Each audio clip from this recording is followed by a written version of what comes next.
Alors que l'on croit avoir vu le pire, Volkswagen fait l'objet d'un deuxième scandale de tricherie sur les émissions. Selon certains analystes, ce scandale pourrait se révéler plus grave que le précédent.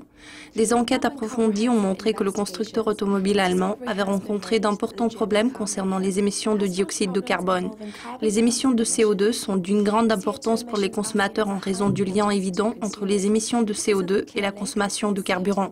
Les actions de Volkswagen ont perdu 1,6% à Francfort après la diffusion de la nouvelle à 19h, heure locale. Volkswagen a déclaré à Financial Times que bien que les moteurs concernés soient essentiellement des diesels, les moteurs à essence étaient également impliqués dans le scandale.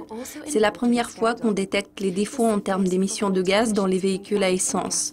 Le chef de l'équipe automobile d'UBS, Philippe Houchois, a souligné que l'affaire Volkswagen a pris un tournant inquiétant en déclarant « L'on peut filtrer les émissions d'oxyde d'azote, mais l'on ne peut pas filtrer les émissions de dioxyde de carbone. C'est donc un problème potentiellement plus important. »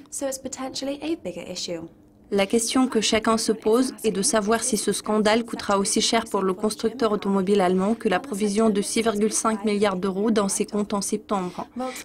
Les derniers calculs faits par Volkswagen suggèrent que le prix à payer pour rectifier ce problème sera plus cher par véhicule. 2 milliards d'euros sont nécessaires pour environ 800 000 véhicules par rapport aux 11 millions de véhicules réparés en septembre pour 6,5 milliards d'euros. Ce n'est pas le seul problème affronté par Volkswagen cette semaine. La filiale nord-américaine de Porsche a temporairement suspendu la vente des Cayenne 2014, 15 et 16.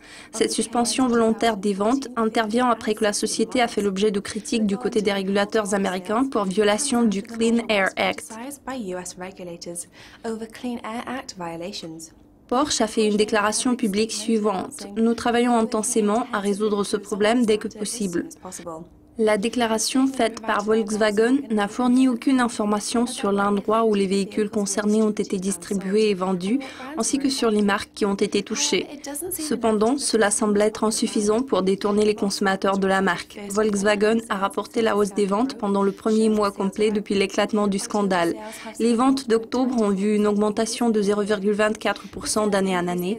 Cette augmentation modeste pourrait être due à des rabais sur les produits dans le but de soutenir le volume des ventes.